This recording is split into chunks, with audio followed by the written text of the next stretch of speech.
Don't adjust your sets, but Arsenal appear to be signing a striker. We understand they're closing in on Victor Haaaaas, but regarding players staying, we reported over the weekend that Ethan Nwaneri's reluctant to pen a fresh deal over playing time concerns, but Martin Keown reckons the youngster will sign. He's a wonderful talent. He's been protected by Arteta. It's not to do with ability. He will get his chance. And he doesn't really, maybe it's a bartering situation for the contract, but I've met the family, the father, very calm, lovely family. He's an intelligent boy. He'll eventually sign for Arsenal, there's no doubt about that. I just think he wants to make sure he plays football, and that's healthy. It looks like Andy Farrell's getting closer to deciding his Lions test lineup to face Australia. He's made 14 changes to the team facing the Brumbies on Wednesday, the game many feel will be the toughest ahead of facing the Wallabies. But how many are in pole position for a test start?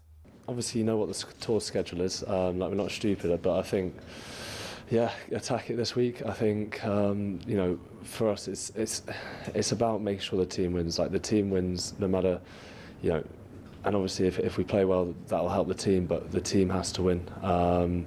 So you talk about personal performances and players stepping up, but the team has to keep winning.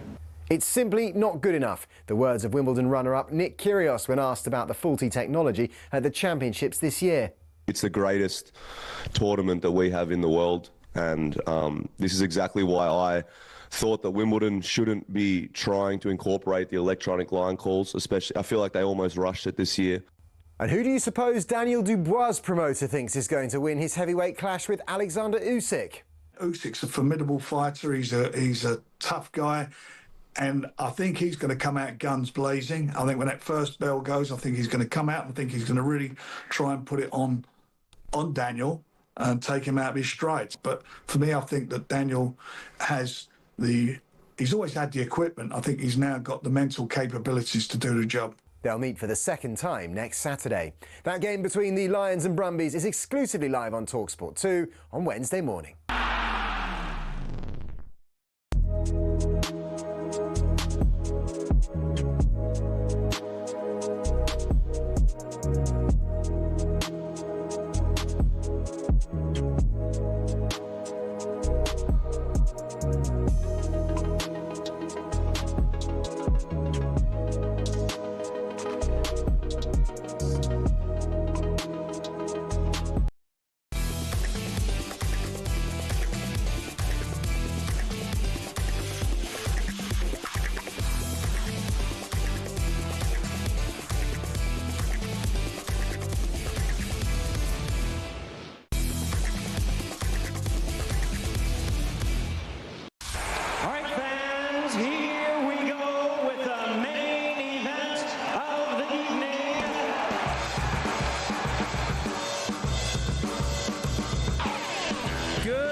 Welcome to the record-breaking sports bar with me, Jamie O'Hara, over there, Jason Cundy. Has anyone seen the automated goal line set technology at Wimbledon? I don't know what you're on about. When you're dead, Chelsea somehow through to the semi-finals of the Club World Cup. Blues fans, what you made of your side this Chelsea. tournament? You actually a good team or not? Chelsea. I'm not sure. 03717223344. And after 16 long years, the Oasis reunion has finally begun. So we're going to get your calls in on which former player who let you down but you'd have back. Would you come and put him in your team now? 03717223344. We'll look at Arsenal's busy weekend in the market as well. Gunners fans, few people saying that they're not going to be happy with Madueke. Come on, he's a good player. Do me a favour. We'll have a bit of Midnight Train later on, but it's the Sports Bar. Help us out. 03717223344.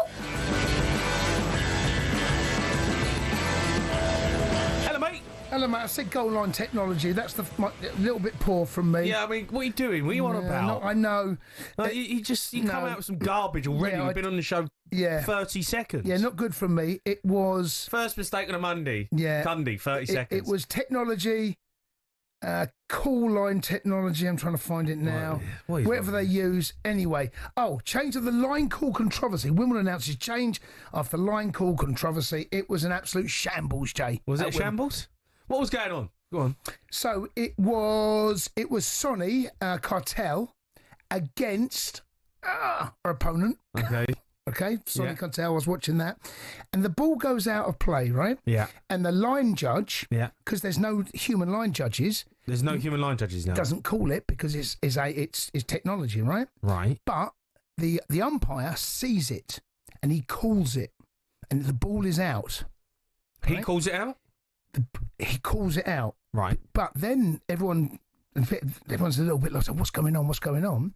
Well, it turned out, actually sometime after, that it hadn't been working for the 2 previous points either. So it wasn't working for that point. I know, look at your face now. Look, I'm looking at your face. Hold on. thinking, So they how played shocked- 2 points at Wimbledon Yes. without line judge. Correct. That's a shambles. Right? Correct. This come out after. So then the umpire starts calling it. So what happened was the umpire called it, and then he then said no. He then makes a phone call. It's amazing how they make just phone calls from the umpires judge. Imagine that in Premier League football. Well, they do. Imagine if the It's referee in their ear, right? Imagine if the referee gets his phone out and starts speaking to like Pogmol. What's going on, lads? That's the equivalent. You're a shambles again. It's the equivalent. Right? Yeah. Anyway, So he phones them. he phones them up, and there was like it spent about, I reckon, about 7 or 8 minutes, something like that, Okay. where it was like quiet. No one knows what's going on. Sonny Cartel is there. She got knocked out in the end, and deservedly so. But it was controversial, and she lost the point. I mean, really, we need Lisa O'Sullivan for this because you are giving us I didn't expect to be grilled. sports bar insight on this. I didn't Like, it's an absolute mockery. I didn't expect to be Oh, grilled, mate. Like we are national radio. People come to us for breaking I know, news I didn't- and perfect insight Jay. on what's gone on in hold on. sport. Oh, Jay, and we've hold got on. Jason Cundy trying to tell us about technology on the line, and you've got some geezer in the umpire box phoning up Pogmol. It was on Sunday, right? It was yesterday. Hold on, Sonny Cundy. It's an absolute mess. It was against Anastasia Pavlyuchenkova, right? And that's Pavlyuchenkova. So she won eventually, but she lost the point. But she lost the game, Jay. She lost Pavlyuchenkova. She lost the game, Right. and it could have been devastating to her. But eventually she won, and she deserved to beat Sonny Cartel, to be honest with you. But it was all. I don't. Let's move on. I mean, No, I've got you stuck in a hole no, now. you don't. You've gone on about it. You can't come on here and then start waffling Right. and then try and get out of your own waffle. Right. Okay. What waffle do you? So Anastasia. Tell me what's actually. Pavlyuchenkova. What's been the conclusion? Do you know what I'm so proud of? I've got Pavlyuchenkova's name right. That's the most proud bit That's I've in got. your head. You've got it right. Pavlyuchenkova. I've heard that. So here's what's happened, right? So Sonny Cartel has hit the ball, and it's long on the baseline. It's gone long by some distance, by the way. Yeah. I would say 3 or 4 inches, and the line call automated has not given it, and the umpire has seen it and he's called it. Yeah. Right. Because it's out. Right, and then Pavlyuchenkova has then said something. Her shot was like towards the net. She's scooped it up. Sonny Cartel put it away, and then everyone's going, "What's happened?" And he said the ball's long, but there was no call. So that was where the controversy started. Then it transpires that the actual line, the automated line judge wasn't switched on for that point. Then it transpires even further than that. 2 points it wasn't switched on for. I mean, it's a shambles, mate, that for It is Wimbledon. For Wimbledon, yeah. That is terrible. What's wrong with just not having why can't we just have the line judges? Right. Well, probably cheaper is my guess. Everyone cuts costs, right? And I don't know. Is it cheaper technology? I don't know, mate. I don't know. But personally, I think that, and he said this the other day, Kyrgios on talkSPORT. He would like to think that Wimbledon could keep those traditions. Yes. Yeah. That makes Wimbledon what it is. Yeah, that instantly in my head, I thought, US isn't Wimbledon the traditional tennis tournament that everyone loves? So why have you know? I think of Augusta, right? When I think of Augusta, the golf tournament in America, it's a traditional golf tournament. You don't have electronic scoreboards. You still have all the traditional scoreboards that they change, and they do it by hand, right? Because they want to keep it traditional. Right. Why can't Wimbledon be that? Why can't Wimbledon be that traditional? We're not going with the new technology. We are going to stick with our traditions. Nick Kyrgios made that point. He made it last week before this problem happened. Yeah. And he said he'd like to think the Wimbledon, the oldest tennis tournament, or certainly one of the slams, the oldest tournament. It's the biggest tournament in the world, right? Yeah. Slams, yeah, right? of course it is. and then we've gone down that route. And I know slippery. what he's saying. Actually, it does feel a little bit sad. Just make it like Augusta. Every tournament. Every tournament, every major tournament, there's traditions that you keep. Regardless of the future of technology and the future of sports and how it's so weird perceived when you're watching it. Stick right? with tradition. There's no line judge, and they a male weird. and female. It just feels weird. Yeah, but there's some that. But this wasn't switched on. No, that's. I mean, it wasn't switched on, Jay. That is an absolute shambles. A bit like you. Never switched on. What'd you say? What'd you say? What? I don't know what you said. I mean, we got people phoning up about the Wimbledon controversy. So, I mean, if you want to... Oh, really? Yeah, I mean, should we go to Chris? He's a Spurs fan. All right, Chris. Right, Chrissy boy. Hello, lads. How you doing? You all right? I'm all right, mate. Are you going to give us more waffle, or are you going to... No. What do you mean waffle? It was waffle. Mate, No. honestly, I'll give you exactly as it was. Pavlyuchenkova. I'll be honest, lads, right? It's absolute agony listening to Cundy waffle on about this. Listen, let's just have it right. Yeah, let's just have it right. They've got the electronic line judging coming in. They've not had it on for a couple of points. And we've got Cundy here talking about VAR and throw-ins and Rory Delap or whatever. Look, fact of the matter is they just got a couple of line calls wrong, and that's just how it is. What do you mean it's not? That's just not how it is. What are you on about? Well, that's just how it is. Look. What do you mean that's just how it is? You've brought in the technology of something that's meant to be exact technology for line judging. There's not. That's just how it is. We might get a couple wrong. But lads, you know what the upper classes are like. They were obviously away having strawberries and cream, a bit of champagne, and they've got to turn it on. They're not like us, lads. Working lads who are on it. Chris, now I know you're on the wind-up, right? So here's what's happened, right? Right? Did you see it or not? I did see it, yeah. Right, okay. So Pavlyuchenkova, right? She lost that game. He used to play for Spurs. Pavlyuchenkova, good player, good centre player forward. he was, mate. Yeah, good. I played with Pav. Great lad. Sorry. No, but Chris, in all seriousness, right? Here's my problem with it, is the fact that the umpire saw it, and TV. I don't know whether it worked with the Hawkeye as well, and they never showed that. But on TV screens, they showed that the ball was over 3 or 4 inches. Yet, however, even though the fact that the umpire called it and the ball was out, she never had to replay the point. That is the scandal. Yes, and she lost that game. However, what I will say, Cundy, is I will say this, right? Is they replayed the point. And she had the opportunity in that point to come in and kill it. No, that's irrelevant. You've missed the point. That's irrelevant. That's irrelevant. She won the point. She won the point, and she's had to replay it. So I mean, that's not good enough. Absolutely, I understand what you're saying, but she had the opportunity to go and win that point. But she won the point. When you're saying 3 or 4 inches, what they probably need to do is have a process for when that line system is not in play, and they don't have that, and that's the problem. That's a fair point. They had no... So the line judge wasn't there. AI absolutely didn't give it, but the umpire saw it. He is the ultimate decider. He's the referee. They've basically taken that decision away from him. He's the one. He's the referee. It's like taking the decision away from a referee on a football field. They do that every week. No, but they don't. But here's the thing. Can you imagine? Can you imagine if the referee makes a call, yet because something's not switched on, they take that decision away from the referee? That's the equivalent.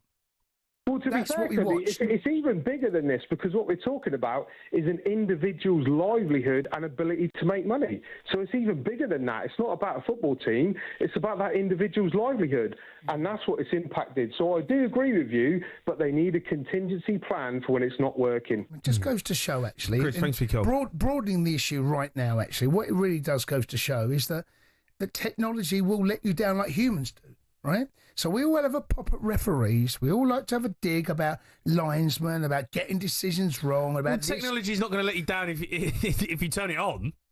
No, but what I'm saying, but if it's not turned on, as we saw against, was it Sheffield United against Aston Villa, or Villa against, if it's not turned on, it will let you down. That's the point. It's all well and good relying on it, but when it fails badly and catastrophically. If you think about what could have happened to that game, if she lost, if Sonny Cartel beat her or won that game and managed to go on and win the controversy would be enormous. And we often hear Dermot Gallagher talk about the consequence of the decision. The decision actually didn't turn out to be that bad because Pavlyuchenkova won the game. Won the game, yeah. If I know. Cartella won it, you can only imagine what it would maybe be like. These tennis players need to go and watch a game on a Saturday afternoon and see all the decisions that go against them and they get them wrong. The human eye, at least you can blame. I think Wimbledon should just keep their traditions. Wimbledon is the best tennis tournament.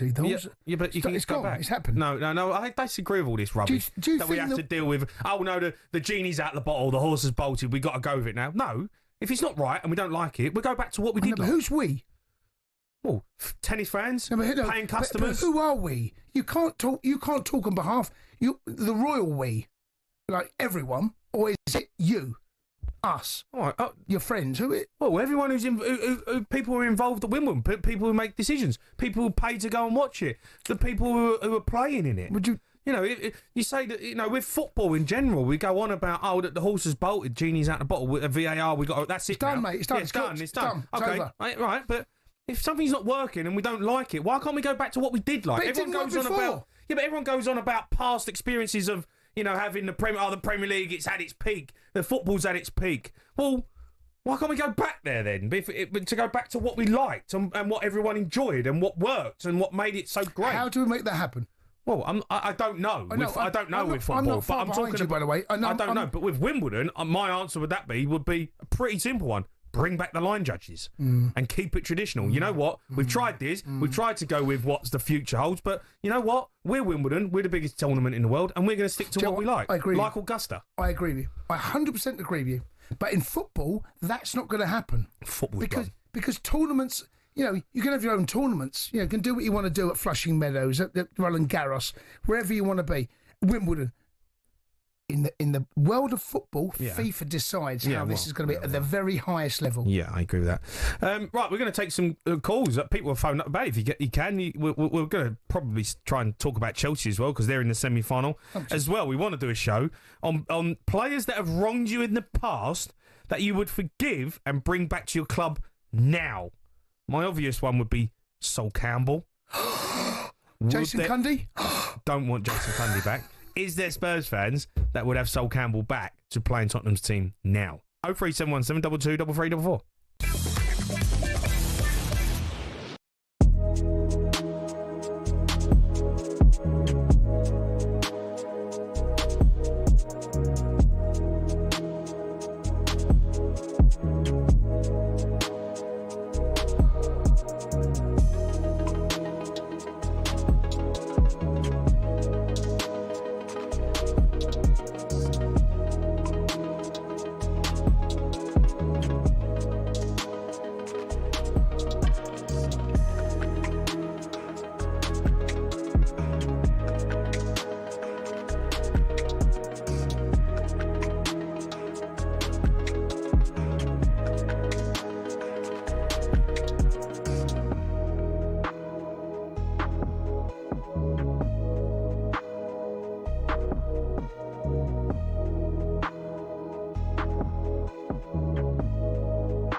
You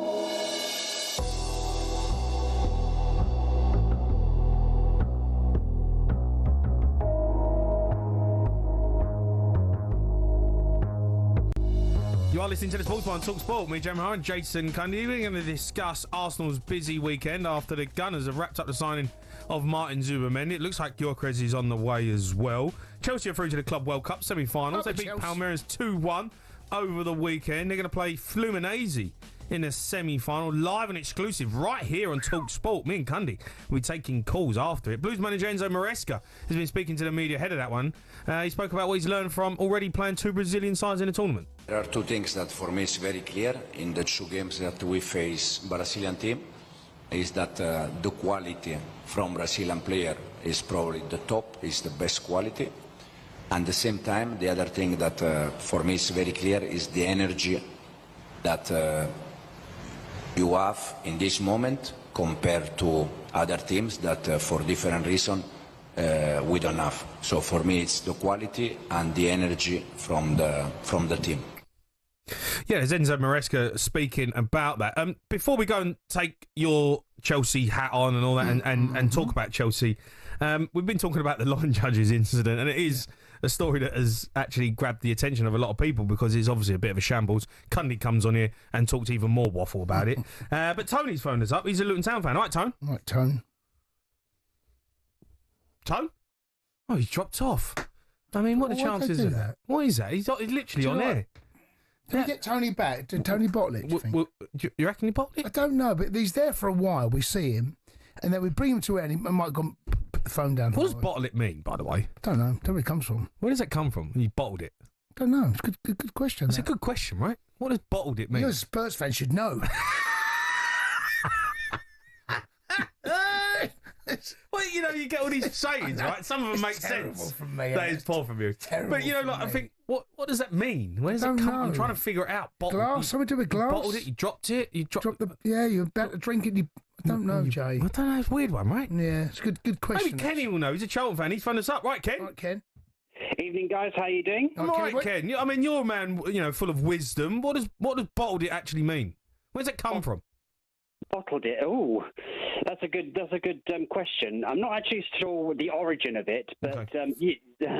I suppose it obviously means, you know, sort of let things slip away from you, that kind of thing. Yeah.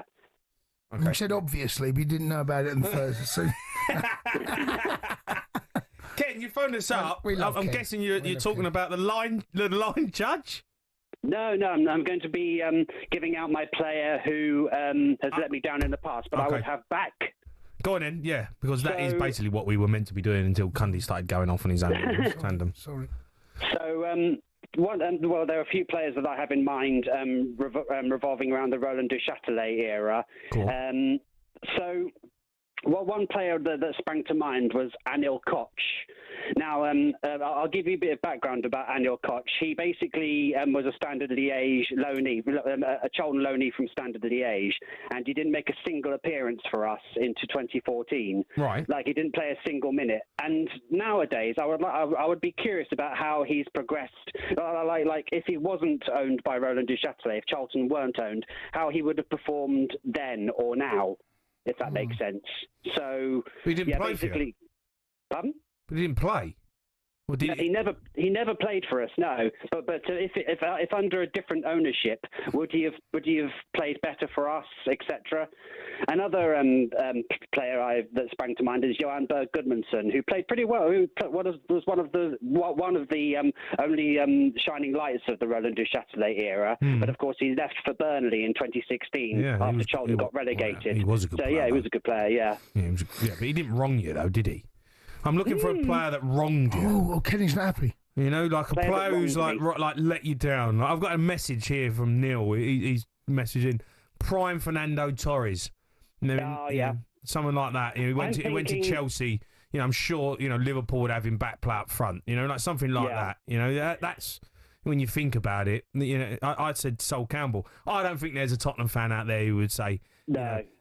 They'd have Sol Campbell back. Can you forgive and forget? Can you kiss and make up? I don't think Tottenham fans could I don't with Sol Campbell. I don't know. Would he get in Spurs' team? What?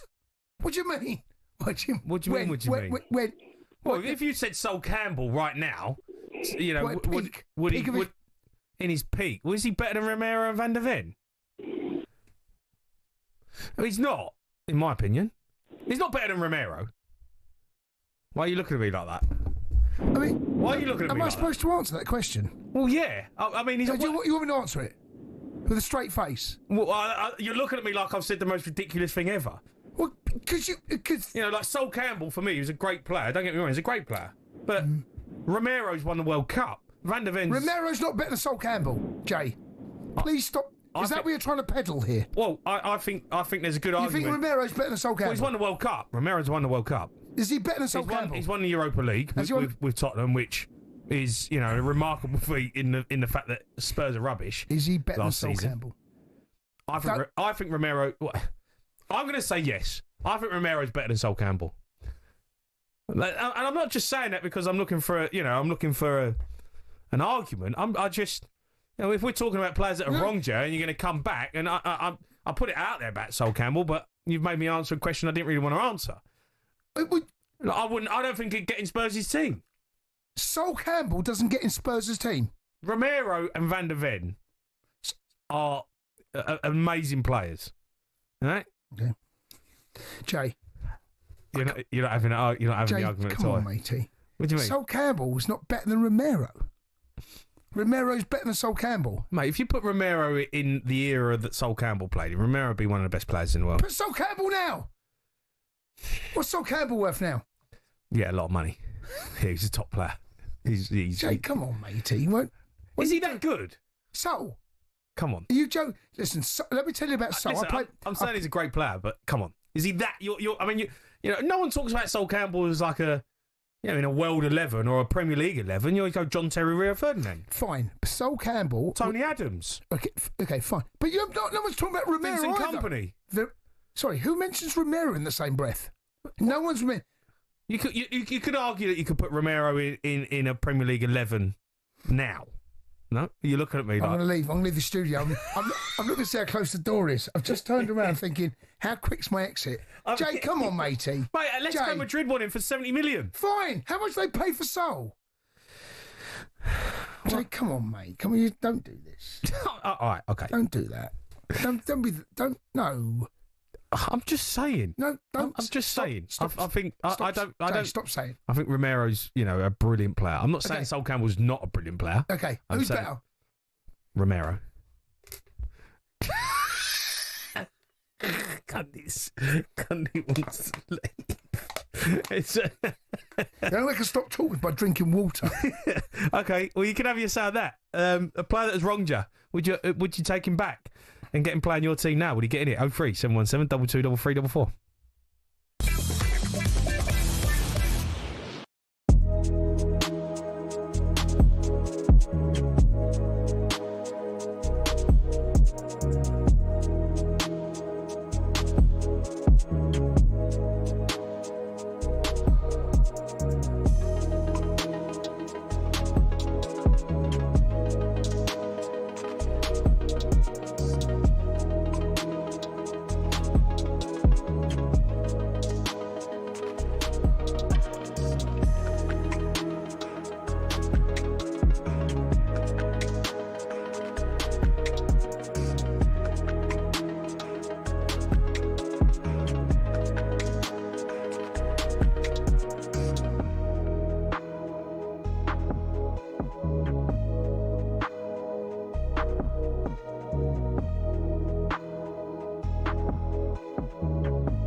Don't adjust your sets, but Arsenal appear to be signing a striker. We understand they're closing in on Victor Haaaaas, but regarding players staying, we reported over the weekend that Ethan Nwaneri's reluctant to pen a fresh deal over playing time concerns, but Martin Keown reckons the youngster will sign. He's in a wonderful talent. He'll get his chance.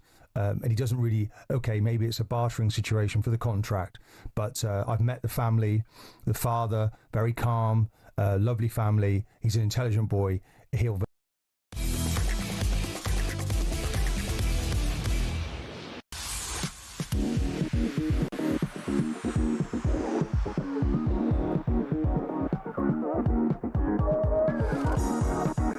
You are listening to the Sports Bar on talkSPORT. Me, Jamie O'Hara, Jason Cundy. We're going to discuss a bit of Arsenal a little bit later on in the show. Martin Zubimendi is signed. Gyökeres looks like he's on his way. Madueke apparently is a discussion as well. We're going to talk about that.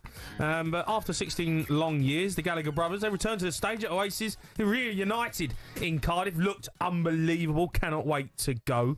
We thought we'd have a bit of fun. With former player that have left your club, have wronged you, but you take them back just to play on your side now. 03717 223344. Let's go to Martin. He's an Arsenal fan. All right, Mark? All right, Mark.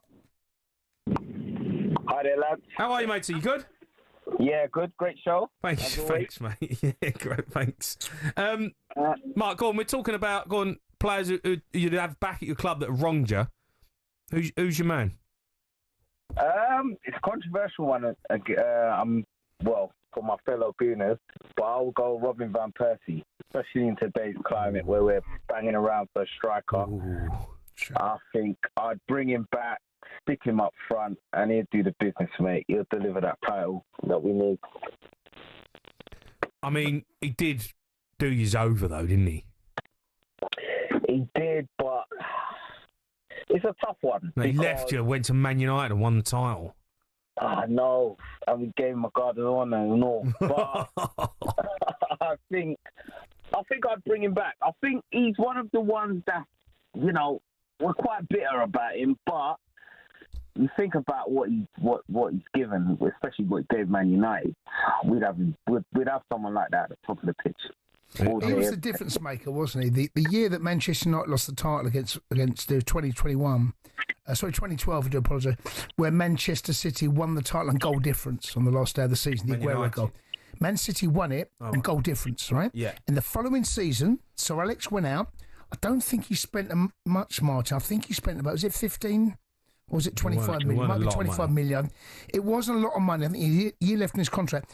But in the end, the following season, in 2013, Man United won the title, and Sir Alex left that season, and he bought in Van Persie, and that was the difference between United winning the title that season and not the season before because of a goal difference. I think if Arsenal signed Robin van Persie now, they'd win the league. Well, they'll go closer. No, I think they'd win the league with Robin van Persie. What last season? Well, I mean, it would have helped. Yeah, but you're talking, but I'm talking about if they signed Zubimendi, right? They've got Saka. They might bring him Madueke. Partey's gone, right? Partey's gone, and they're going to bring in Zubimendi, right? And you've got Odegaard. You put Robin van Persie in Arsenal's side, mate, they'd win the league. Yeah, it'd be unbelievable. Well, I thought they'd win last year, but they. Do you think he'd get booed? What, when he lifts the title? He'd definitely get booed. He'd get booed if he come back. I know, but we got... This is a little bit one of these shows where it's not real, right? See, you can't boo him. You can't boo something that's not real, can you? Well, you still boo him. Well, even though it's not real, you'd boo him. Yeah, but, would you boo him, Mark?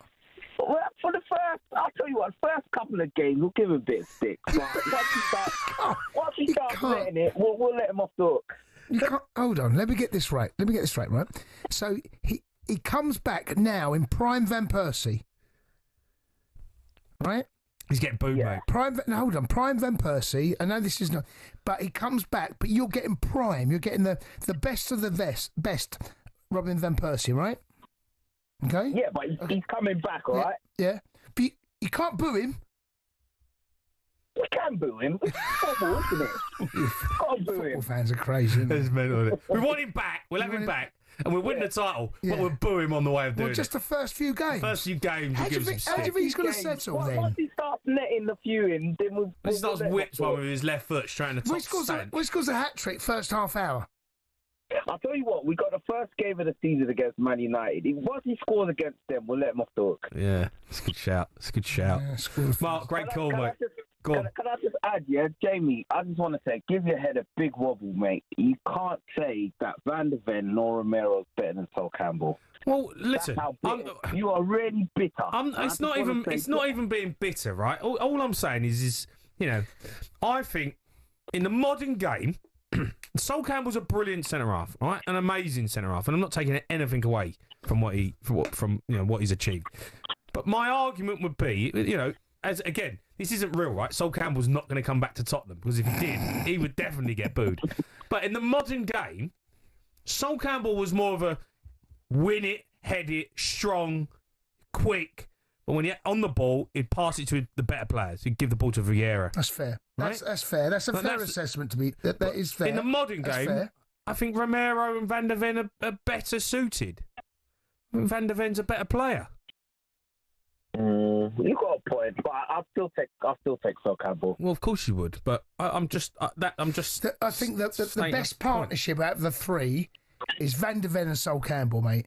That is a monster pair. I think Romero. Monster pair. I think Romero. No, Van der Ven and Sol Campbell, 2 units, both quick. As you know what? But Romero's not slow. Mate, nothing's beaten Sol. Sol is the quickest, strongest. Romero's won the World Cup. Sol Campbell, well, I tell you what, I'll have a race between the... Sol Campbell, the quickest, strongest player, either play with or against, right? I'm telling you now, he was a unit. Okay, why don't anyone talk about Sol Campbell then when we talk about Premier League greats? Because it's unfortunate for him, but he's behind better players, in my opinion. But Sol is in the... But Romero's not in that conversation either. No, I know. You can't have Romero in that conversation. Of course, I'm not having that conversation. But what I'm saying is you're talking about Sol Campbell like he's, John Terry. You're talking about Sol Campbell like, he's Van Dijk. No, but let me tell you now about Sol Campbell, right? He was a monster, a brilliant footballer, brilliant defensively. I think in the modern game, Romero's better suited, and so is Van der Ven. That's my opinion. It's my opinion. Right. Mark, thanks for your call. Let's go to Josh. He's a Liverpool fan. All right, Josh? Hi, Josh. All right, guys. How's it going? All right? Yeah, I'm good, matey. How are you? Yeah, not bad, thank you. Not bad. I've got... Go on. Oh, sorry. I've got 3 for Liverpool. Right. The main one's Coutinho. Did he wrong you? Well, he kind of forced his way out. We got a lot of money for him. 160 million for him, didn't you? Yeah. But it was even though we got a lot of money for him, it was still under a bit of a cloud, wasn't it? Because Klopp said to him, like, stay here and become a legend, go there and just be another player kind of thing. He was right. Yeah.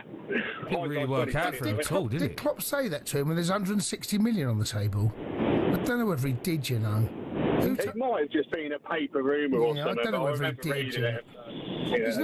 He's not going to turn around and say 160 million pound there, and on the back of that, I've got a chance of signing Alisson and Van Dijk, or keep Coutinho. I don't know whether that conversation took place, mate. I think that might be a bit of an urban myth. He was one of my favourite players. He was a great player. He was brilliant at Liverpool. I loved him. He was a great player to watch. And he went to Barcelona. It didn't work out for him, really, did it? Yeah, and then Bayern Munich after that, and didn't really go well there either. So 160 million. 160 million. What? Can me ask you this, right? For 160 million, what has got to happen to him and that club for it to work out? I think you're onto a loser, aren't you? Barcelona? Yeah, but what has got to happen to his Well, you've got to win the Champions League. You've got to win the lot, haven't you? Win the treble. You've got to win the lot for it to work out. You've got to be, you've got to be Messi levels, haven't you? Yeah, and that's not going to happen either, is it? Player, for sure. No. He wasn't a star player. No. Josh, great call. Thanks, mate. Let's go to Sam. He's a West Ham fan. All right, Sam? All right, Sammy boy. Hi, mate. You all right? Yeah, I'm all right, matey. I'm all right. How are you? Yeah, good, thanks. Irons. I've got 1 of 5 I could pick from. Go on. 2 went Chelsea, Joe Cole and Frank Lampard. Glenn Johnson. Glenn Johnson, forgot about him. There's 3. And then the other 3 went to Spurs. Who went to Spurs? Defoe? Scott Parker, Jermaine Defoe. Yeah. and everyone nicks your players, though, didn't they? Do you know what I mean? You're just West Ham. You know, they just move on to bigger and better things, didn't they? Yeah, well, Joe Cole, though, God, mate, imagine Joe Cole back at West Ham. Did he wrong you, though? Back at one point. Joe Cole didn't wrong West Ham. He didn't wrong West Ham. I mean, he got relegated and he left, didn't he? No, but it was when you get relegated. Wasn't Glenn Johnson the first signing under the Abramovich era? Wasn't he? Yes. Right. And Joe Cole was the same time as well. Joe Cole at the same. Wasn't he? So you guys, you know, you picked up huge money.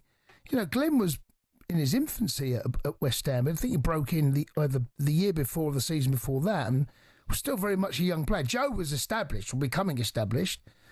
You know, they were vulnerable. When you got relegated, come in with. I wouldn't say Joe Cole wronged you. No, I think Joe Cole's still welcome back at West Ham in open arms, isn't he? He did. He come back and played, didn't he? Yeah, I mean Joe Cole's. Yeah, I mean what a football player he was. I remember a Chelsea fan, Joe, though, as well. Was he? Yeah. Is he a Chelsea fan? No, I thought he grew up in Arsenal. No, he's a Chelsea fan. He was at Arsenal when he was a kid, and then we went to West Ham. He's a Chelsea fan. Everyone talks about him. He's one of us. 16. He's a Chelsea boy. You reckon? 100%. I might message him and ask him. Ask him. Phone him. I'm message. Not sure about that. I tell you what. I know for a fact. Do you? Yeah, I do. Yeah. I'm going to find out. I'm going to find out. He was. Is that George? God, imagine how he'd go be Joe Cole in his prime at West Ham. It's exactly what they need.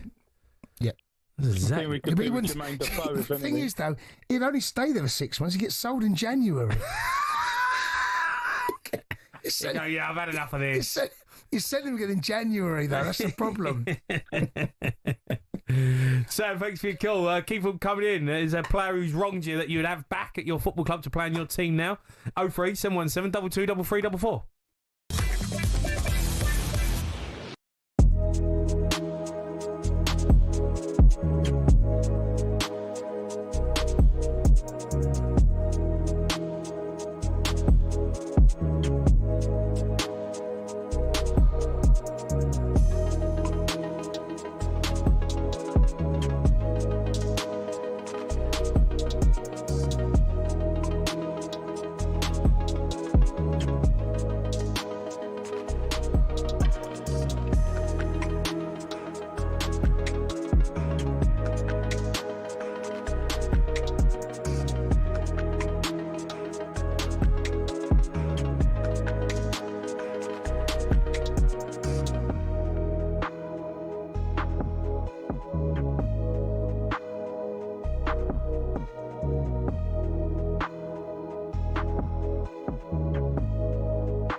Yeah, you're listening to the Sports Bar, talkSPORT. Myself, Jamie O'Hara, Jason Cundy. We're going to talk a bit of Arsenal in a bit, but we're having a bit of fun. A player who's wronged you in the past that you'd take back at your football club to play in your team now. 03 717 22 33 44. Let's go to Jack. He's a Chelsea fan. All right, Jack. All right, Jackie boy. Up Chelsea. Hello, lad. You all right? I'm all right, Jack. How are you? Oh, no, no, sorry, lads. I'm not a Chelsea fan. I'm a Spurs fan. Oh, all right. Well, that's a bit wrong. How's got that so wrong? You're a Spurs fan. Oh, you want to be a Chelsea fan, though, Jack, didn't you? You'd love to be a Chelsea fan, Jack. I think maybe my old boy wanted me to be, but not me. Yeah. All right. Go on, you got a plan for us? Yeah, there's one lad, to be fair, I would take him back. He's good for the dressing room, good for the lads, good banter. I'd have him on the bus, all that. Yeah. But not the best player in the world, but I would have him in the dressing room, and that is a Mr. Jason Cundy. Jeez. You don't want him, mate. You don't want him back. He's great with the dressing room, great with banter, great for the lads, all that. You know, and Spurs fans, we think you fondly, Jace, for that wonderful goal you scored against Ipswich. That He's a tackle. Whirly 40-yarder and all that. But to be fair, you know, other than that, I think a couple of our physios made a bonus out your hamstring. Do you think you'd get booed, Cundy, if you went back to Spurs? Oh, my God. Oh, God, I can only... Spurs signed Jason Cundy on a one-year deal. 1 year We'd deal. have him back for the media, mate. We would. And the physios would love him. Yeah. Thanks for the call, Jack. Ah, dear, Cundy back at Spurs. No, that's not even... I mean, if you want to get rid of some balls out the ground, and you know, funny. Get rid of last season's balls, just get Cundy playing centre half. Just do what Miro does, go around booing people. That's what he used to do. You were good at that. Yeah? You were good at that. So you were Miro. Quick. Are you putting yourself in the same bracket as Romero? No, but I'll tell you what I'll do. I'll smash pen and get red cards. I'll do that. That's easy. You can do that. Let's go to Jitten. He's a Man United fan, right, Jitten? Hi, Jits. Hi there. How are you, mate? You good? Yeah, all good. So my one would be Carlos Tevez. Oh, yeah. Yeah, he was a great player. He went to Man City, didn't he? He did. So that's the biggest traitor. Yeah, that is a bit of a wounder, isn't it, to go there? Imagine him back now in his pomp. Oh, mate, I played against Tevez. Imagine Tevez back. I played against him a few times. Oh, my God, he was so good. Right, okay. He was so strong, so quick, agile, annoying. Have you seen him now, though? I saw him playing in the... Is he still playing? It was in Soccer Aid. He played in Soccer Aid, by the way. He scored like 4 goals, didn't he? Mate, he looks fitter now than he did back then. He was a little bit of a rotund kind of, like a barrel on legs. What's that mean? A bit of a big old boy, wasn't he? Yeah, he's barrel-chested. Okay, but you see him now, mate. He's lost all his weight. Has he? Yeah. I don't know whether... It must have suited his game. Yeah. As you said, strong, right? Yeah, mate. So it must have suited his game to be a little bit heavier. Yeah. And be the way some he was. players like Rooney was a bit like that, wasn't he? Rooney was like that, yeah. God, yeah. I mean, you'd need a player like Tevez right now, didn't you? We definitely do. Hopefully we can get a Watkins. Can't compare Watkins to Tevez, though, can you? He's a strong lad. Yeah, but you... He's not Tevez. Jamie's strong. Look at Jay now. Jay's strong, right? Look at those guns, right? He's a big boy. There's a camera. Look. Take your top off. What? No. God, take it off. Mate, I tell you what. You know... I don't know why I'm showing that tattoo. It's like literally that's a tattoo of where I got married. Jay, what are you doing? That went well. Get the other gun out. Huh? What's that one? This one's even worse. Look at that tattoo. What's that portray?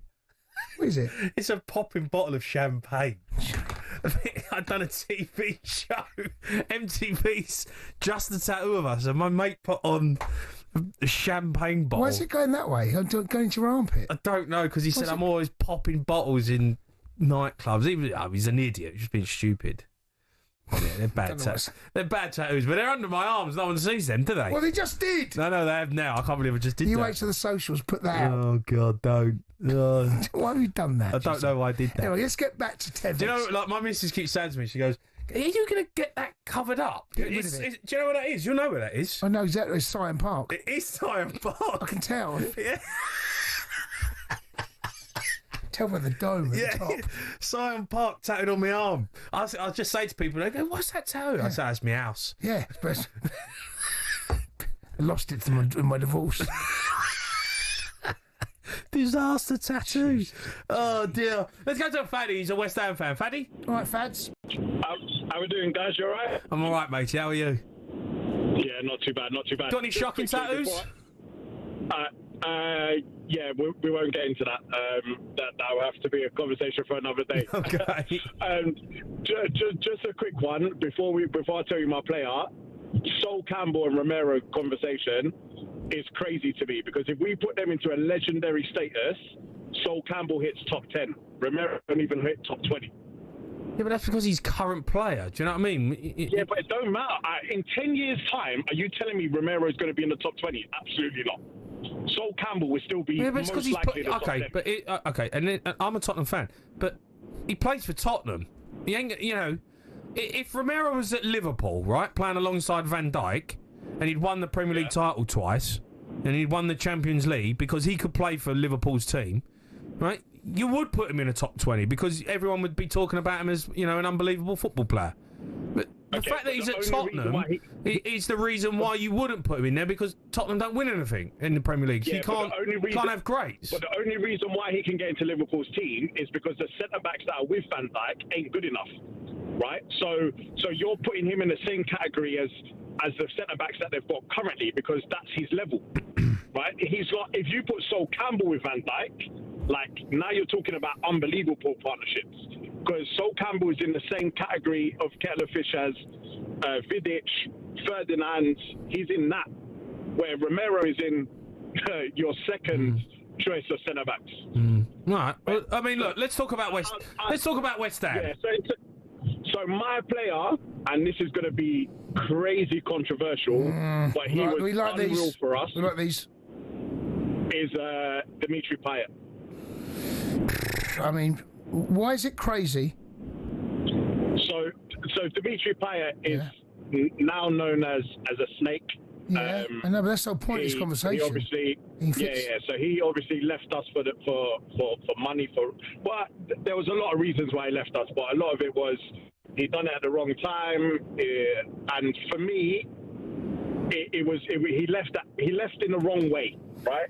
However, his ability, like, let's just talk about the one when we won 1-0 against Middlesbrough, and he took on the whole team, and then he tapped it into the bottom corner. Like, he was just unreal. He was like a player, a bit like Ben Arthur at Newcastle. Yeah. Like, just not really known, not really anything but unreal. So he would be my player. But I have to say that ticks all the boxes. You know, welcome back someone that wronged the club, that left. Payet, forces well, no West Ham fans I know hate Payet, but prime Payet, if you bring him back now, he wants there's not a West Ham fan out there right now. Listen, I don't care if you're shaking your head. You're taking Payet back now. Yeah, 100%. Let's shake hands. Yeah, let's move on. Could you just imagine for a second, Kudus, Bowen, Payet? No, Payet's a better player than Kudus. I mean Payet. Yeah, but I'm saying all three of them as your. I see what you're saying. But Kudus ain't going to be there because he's going to Tottenham. Yeah. We're talking. Yeah. If he goes Tottenham, that's another snake. There's another one. There's another one to add to your list. All right, fans, top man, mate. Thanks for your call. Let's go to Paul. He's a West Ham fan as well. All right, Paul. P-Dog. How you doing, mate? You good, lad? Yeah, I'm all right, Paulie. How are you? Yeah. First day back at work after a fortnight off, so I'm not happy. Where you been? I went to see my mum in Cornwall. Oh, 2 weeks in Cornwall. Yeah, so that was nice. Yeah. I'm sure. Was it? I mean, whereabouts in Cornwall? Oh, they call it St Awful. St Awful. Is that what? Go on. St Austell. St Austell. Yeah, I know St Austell. Yeah, they call it St Awful now. Did you go to the Britannia pub? I didn't go to a pub. Why not? My mum does not approve. Maybe that was. And I'm a little boy, so I have to do what she says. Right. Okay. Even though I'm 54. Right. That's true. Yeah. Always do what your mum says. No wonder it was a bit boring then. That's why I He didn't say it was boring. Brother. He did. He didn't say it was boring at all. He said they called it St Awful. I don't mean that he was bored. I know, he never went out. I'm sure he went out. To the pub. I went out every day. I went to Tintagel, Boscastle, Newquay, Falmouth. I was out every day. Didn't go one pub the whole time you're there. Not everyone wants to go to a pub, Jace. Oh, Jay, come on, help me out. Well, I sneaked a pint with my brother, so. Right, he went to a pint with his brother. Paul, we're talking about players who have wronged and come back. Yeah, Jermaine Defoe. Oh. Did he leave under a big cloud then, Defoe? I think he put in a transfer request the day after we got relegated. I know, but what do you expect? I Could give us a season, couldn't he? Well, why? Why should he? Well, he was still under contract. Yeah, I know. And if don't sell him then. Yeah, but don't sell him, and then he would have had to play. But do you know what I mean? He's a Premier League great. He ain't going to play in the Championship, is he? I would take him goals all day long now. He's taking him back. He wants him back now. This whole point. He wants him back. I don't think anyone would complain if Jermaine Defoe rocked up at West Ham. There wouldn't be any boos. No, you'd have him back, Paul, wouldn't you? Oh, absolutely. Yeah, that's someone that knows where the back of the net is all day long. Yeah, best. But you can't blame a stick and transfer request, and it's he was too good for West Ham at that time. I say again, it's like the previous caller. There's ways to leave a club, and there's ways to leave a club. Yeah, I hear you, but that But you're having him back next season, Jermaine Defoe, prime Jermaine Defoe. No, I played with Jermaine. He's unreal. Like Jermaine Defoe. Do you remember he went on loan to Bournemouth? Do you remember he went on loan to Bournemouth, right? From West Ham. He broke a record. He went to Bournemouth. Had that many goals on the trot, wasn't it? He broke some sort of record. Everyone's going, it was 10 or 11 consecutive games he scored in or something. Come back, and then he ripped everything up. Wherever he played, he ripped it up. Mate, how he played was how he was every single day in training as well. Yeah. Every day, mate. His finishing was an absolute joke. Yeah. They do finishing afterwards, and it would just bang, bang, bang. Like no side footing, nothing, just lacing everything. Top corner. Bottom corner, anywhere. Keep like one-on-one with a keeper. He wouldn't just slot it; he'd just smash it straight past him. He was unbelievable. Great player. Yeah, he was. Him and Robbie Keane. Brilliant to play with.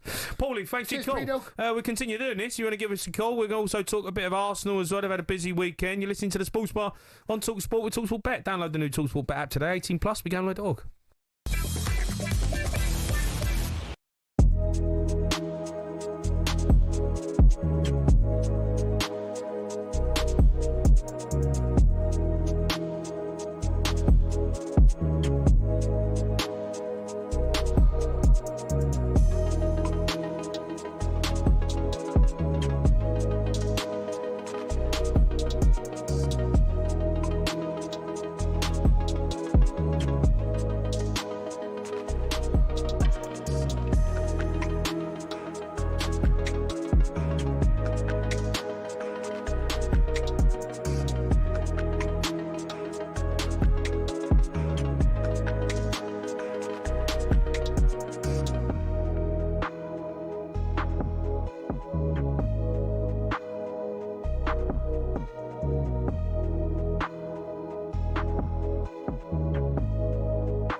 Don't adjust your sets, but Arsenal appear to be signing a striker. We understand they're closing in on Victor Gyökeres, but regarding players staying, we reported over the weekend that Ethan Nwaneri's reluctant to pen a fresh deal over playing time concerns, but Martin Keown reckons the youngster will sign.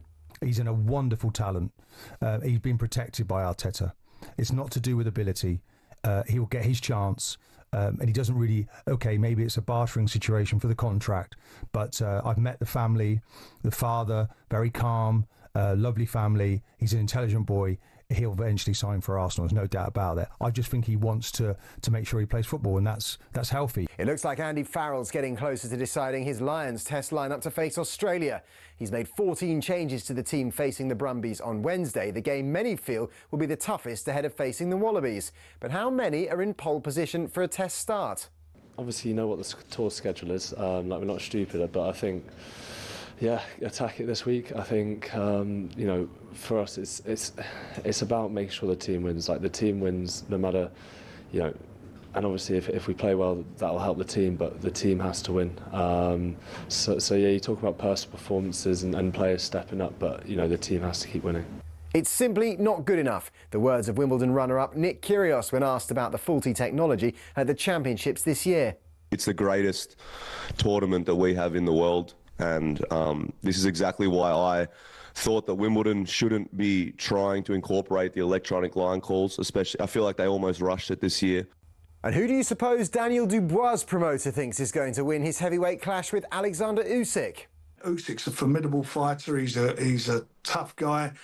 And I think he's going to come out guns blazing. I think when that first bell goes, I think he's going to come out and I think he's going to really try and put it on Daniel and take him out of his strides. But for me, I think that Daniel he's always had the equipment. I think he's now got the mental capabilities to do the job. They'll meet for the second time next Saturday. That game between the Lions and Brumbies is exclusively live on talkSPORT 2 on Wednesday morning.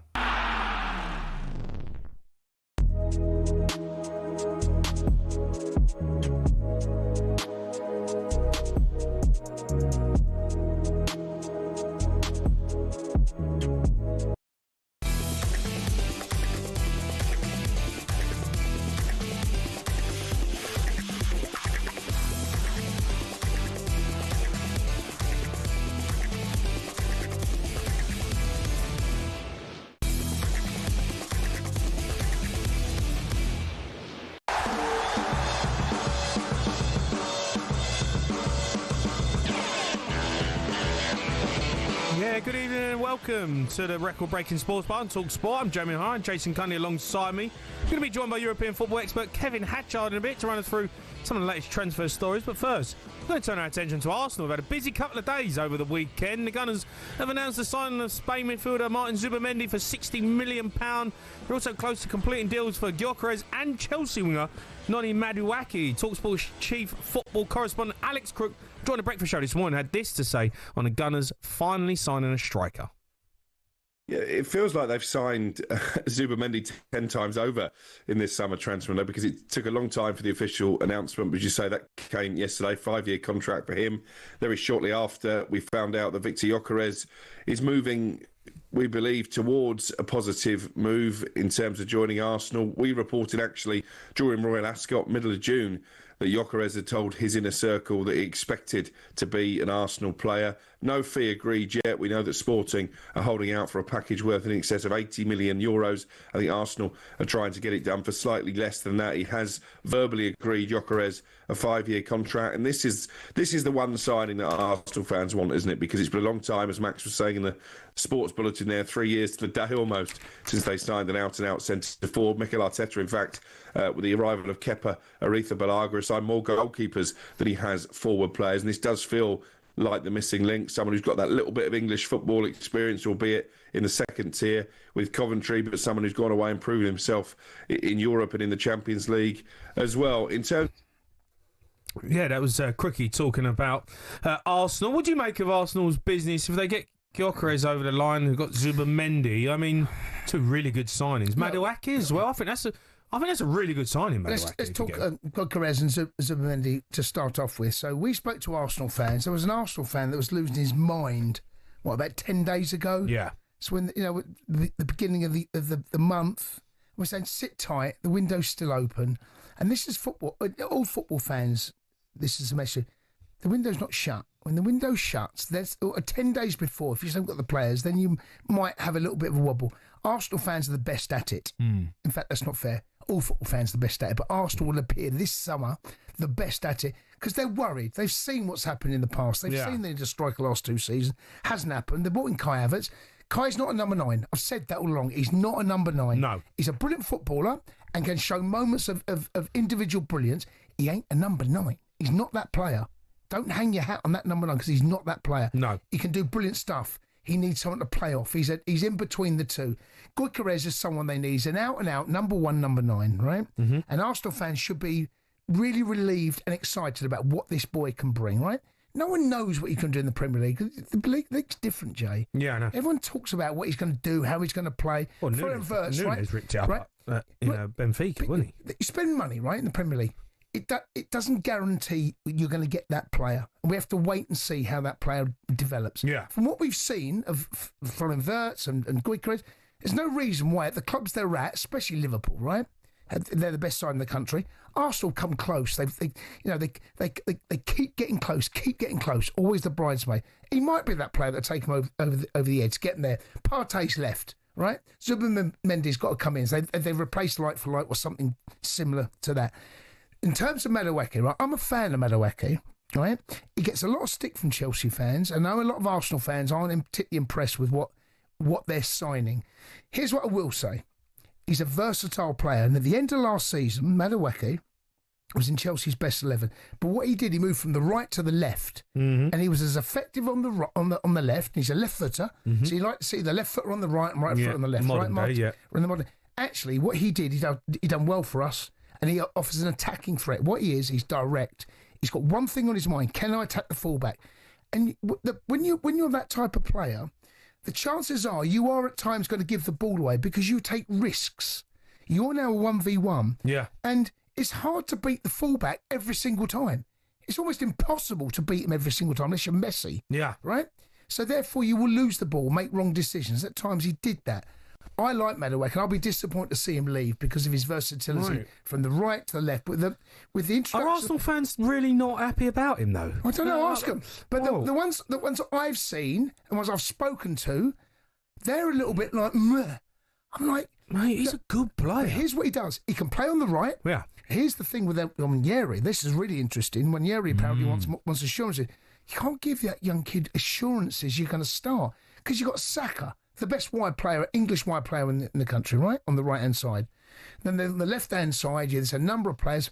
It looks to me as if there's going to be competition with Martinelli, and what Madueke will do, he will give you options. So if Saka is injured, like he was last year, he gives you an option out wide right. Yeah. If Martinelli isn't particularly performing well, and he was a bit iffy for my money last season, has been, he's good. I don't know if you can hang your hat on him. He ain't a Saka. Who? Martinelli. No, but I don't know if he's a Saka, right? No, but right? Who is a Saka? No, okay, fine. But with Madueke, you can go left and right. And Madueke, I'm disappointed to see him go. I know the Chelsea fans won't agree with me, but I like him. Why are you letting him go? Is it because of the new lad coming in? We've got so many wide men. And it did appear last year he went through a bit of an iffy stage, as wide men do, and young players Cole Palmer, by the way. Right, fine. I totally agree. That's my point I'm trying to make, is you go through iffy periods, but young players do that. Yeah, of course they do. But when you're in the wide areas, and Chelsea have got, especially with the fact that we've seen players move. Sancho was on loan. Yeah. Right? Sancho was on loan. Didn't quite work out, and that was the right decision to send him back. Madueke was the answer out on our left-hand side. He was the answer. He could drive at the byline, cut back, set things back, or drive in on the right-hand side as well and set things up there as well. But we got Neto, we got Esteval. Palmer can do a job out there. You've got Gittins that's come in now. We're overloaded in these areas. I know that Mudryk has got the 2-year ban coming up, or potentially 2-year ban, whatever it might be. So you can't stock them up. Someone's going to miss out. Yeah. And what do you make of the Nwaneri stuff, though? Because we see it earlier talking about a bit of an ultimatum. He's not signed a new contract. Apparently, he wants assurance that he's going to play. You made a good point. You know, he's only 18. Yeah. Should he be making them types of demands, or is he good enough to make them demands? I don't know. With Saka, how do you make demands out of Saka? I don't know how you can, because that's where he can play 10. He can play 10. Well, then you've got to get in front of Odegaard. And now, with Gyökeres, it looks like Havertz is potentially going to operate potentially in those areas. Look, Ranieri is the future of Arsenal. They do not want to lose him. But then he can make demands and then on the back of that, make assurances. You can't tell him he's going to play 25 Premier League games this next season. You can't make those assurances. Starts. You can't. No. Can you? No, of course you can't. Of course you can't. But then what club's he player. going to go to do that? And that maybe there's a German. I don't know. If I was an Arsenal fan hearing this, I'd be worried about a Dortmund or someone like that where they can go, right, you come to us. Yeah. This is the development. That's where I'd be worried. Not in England right now. I'd be worried a little bit like he's looking to the Jadon Sancho route, the Jude Bellingham route. Joby Bellingham. Joby. I'd be a bit concerned that maybe other clubs can go, well, we'll give you first team football and Champions League football, and you're playing a top league. Premier League, that's tough. That's a tough gig. Yeah. I've got in front of me here a list that our producer Dell gave to us tonight. Yeah. You do a lot of business, Chelsea and Arsenal. What's all that about? Chelsea and Brighton, by the way. Yeah, I mean, Chelsea and Brighton is just outrageous. But in terms of like Arsenal and Chelsea, you'd say are rivals, right? London rivals. It's not Arsenal-Tottenham, but Chelsea-Tottenham. But Arsenal and Chelsea are rivals. You fight it out at the top end of the table. Mate, you do loads of business. 2006, Ashley Cole, William Gallas. 2007, Lassana Diarra, Yossi Benayoun, Peter Cech, Olivier Giroud, David Luiz, Willian, Jorginho, Kai Havertz, Sterling, Kepa. Now Madueke, potentially. What's going on? Are you all pals? No, we're not pals. No, we're not pals. Is that the question? There's no pally relationship here, matey. Do you think they should have that type of relationship between rivals? Well, why not? I mean, what's the problem? Because, every footballer's got to go and earn a living. Every club has a value on a player. I mean, if you're selling to your rival, so-called rival, and you're worried about how well that player's going to do. Chelsea clearly, we clearly weren't worried about what Havertz was going to do at Arsenal for 65. We got money back. In fact, we made money, believe it. I don't know how that works, but we made money, apparently. It's fine. Arsenal prepared to spend the money. Chelsea are prepared to take the offer. The player wants to make the move.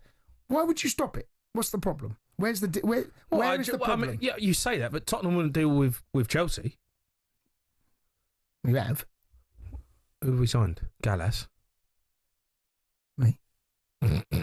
You don't count, mate. You can't be put on that list. Count, no, you don't count. There's a lot that have gone though. There ain't many, mate. There has. Terry Venables. Oh, Cudicini. There's lots, mate. There's not loads, though. There's not loads. There's not like this level. And they're like, Oliver Johnson done it, didn't he? Poyet. Gus Poyet, yeah, but Golden Jury. You're going back a long time here, mate. You're clutching the straws a bit. Back. You don't really do.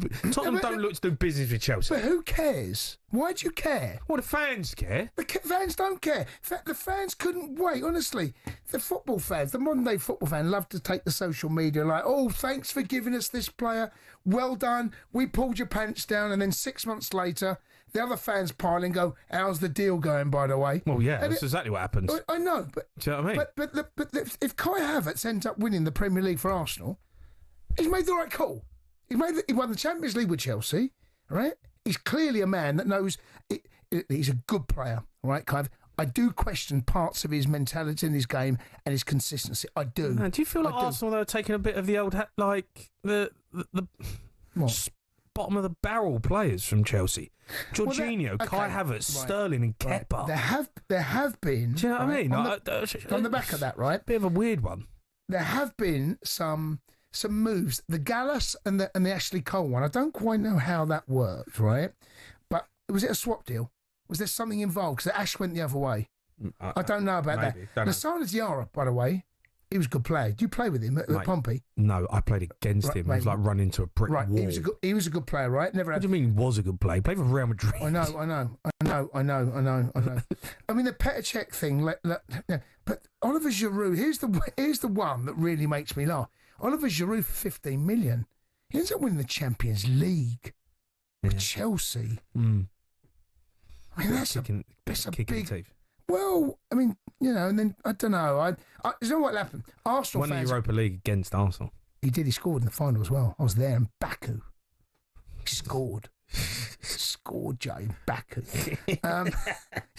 Jorginho won the Champions League, goes to Arsenal and move. I don't know. Arsenal fans got to tell me how they feel about it.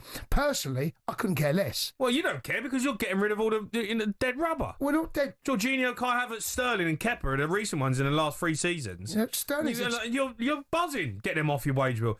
You snap your hand off for 65 million for Kai Havertz. Well, we did. Loved it. You loved every moment of it. Sterling. You were like, lovely, jubbly. We got rid of him. No, but he's back. He's a Chelsea player now, so we got, he's back from loan. But I know, but you had him on loan. I don't know, Jay. Ask Arsenal fans. Tell us what you think of the deals. And by the way, Willian, he's been brilliant for Fulham. He's a brilliant player. In the time he's left, and he's gone away and come back in. He's been outstanding for Fulham. Yeah, I know. Honestly, I don't know. But they I need spoke to Tom Kearney about Willian. He said he's the best player he's ever played with. Honestly, the Willian shuffle. He said to me, Tom, he won't mind me saying this, sometimes he looks at us in training like, you're rubbish. Does he? Yeah, like he's that good. He's Brazilian. Yeah, he's just like a genius. Yes, he's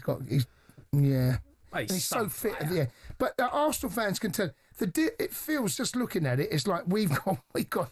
I mean, Giroud for 15 million wins the Champions League and scores in the. Yeah, and it feels that it does feel a little bit like they're getting the dead end of the player's career. Yeah, and it feels like we've kind of got the mid.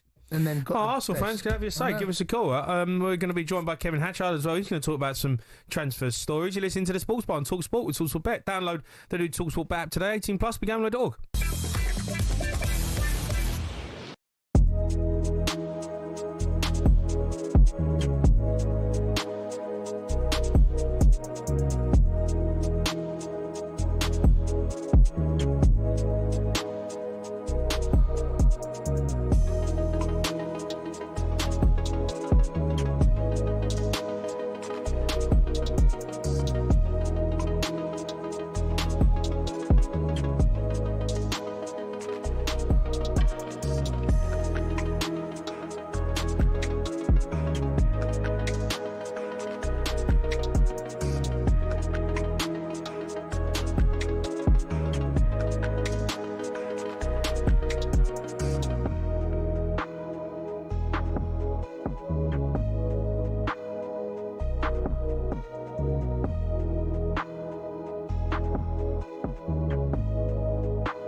There's myself, Jamie O'Hara, and Jason Cundy bringing you the Sports Bar tonight. We're going to have a little bit of fun later on. We'll do the rest of talkSPORT. We're going to do a midnight train as well, I think. You can help us out with that, 03 717 22 3344. Now it's time to take a look at the latest transfer with talkSPORT Bet. Bring it on with talkSPORT Bet. Download the app or visit talksportbet.com for all the latest odds and offers. 18 plus, gambleaware.org. Let's speak to our European football expert, Kevin Hatchard, joins us. All right, Kev? How are we, chaps? We well? Yeah, I'm all right, mate. How are you? Yeah, very good, thank you. Very good. Let's kick things off. Luis Diaz seems Bayern are still keen to get him over the line. Can you see it happening?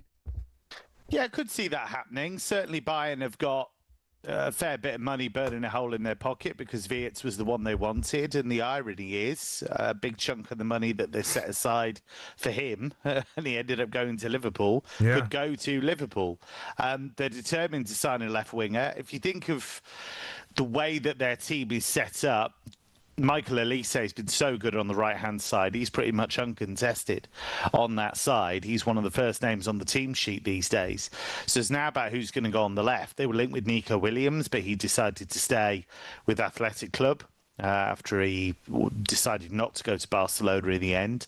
Wasn't absolutely happy with everything there. And so they've looked at other options. Bradley Barcola, somebody they would have liked to have brought in from PSG, but PSG aren't playing ball with that one. So I do wonder if there's a fair bit to go with this. Liverpool's public stance has been that he's not for sale. But I imagine if Barcelona and Bayern are still very much interested, there could be something of a bidding war bubbling up. Kev, with the devastating news last week with the sad passing of Diogo Jota, I just wonder how Liverpool will be approaching moves like this now. It's an incredibly sensitive conversation to have, but it's also one that inevitably will have. I just wonder, is there any news about how that feels for Liverpool fans? Sorry, the players and the club, everyone concerned about who replaces him. It's a conversation that will take place at some stage, but it's incredibly sensitive. Well, yeah, and that's going to have to be about communication, and that's going to have to be about, quite a lot of internal communication between the recruitment guys, Arne Slot, the squads.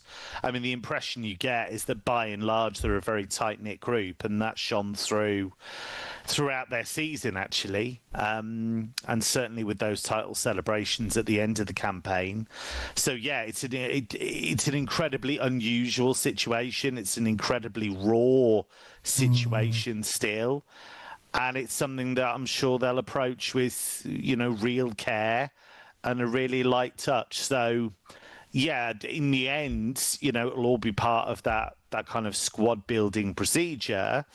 But, yeah, I imagine they'll be very, very light with it and very communicative, not just internally, but a fair bit with fans as well. What about Musiala? He's obviously had a terrible injury, which is a shocker for him because he's such a brilliant player and you're going to miss a lot of time out. What are they going to do in that situation? Because they're going to be after someone now, really, aren't they, in that position?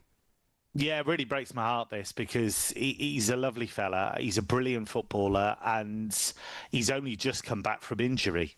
And he is a real rising star. I mean, he's already a superstar. He's already a star, yeah. But I think he's got another gear or two to go.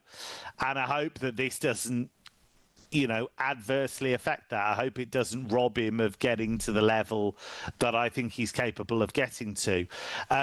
They had been already very strongly linked with a guy called Nick Voltemade. Now, Voltemade is a central striker, really. He's a big, tall guy, but he's got incredible touch and balance for a guy of that size. Now, they were going to bring him in as kind of cover for Harry Kane, but also he can play a little bit out wide and he can play a bit of the 10. And I think that's what they'll end up doing. I think they'll end up accelerating the move for him.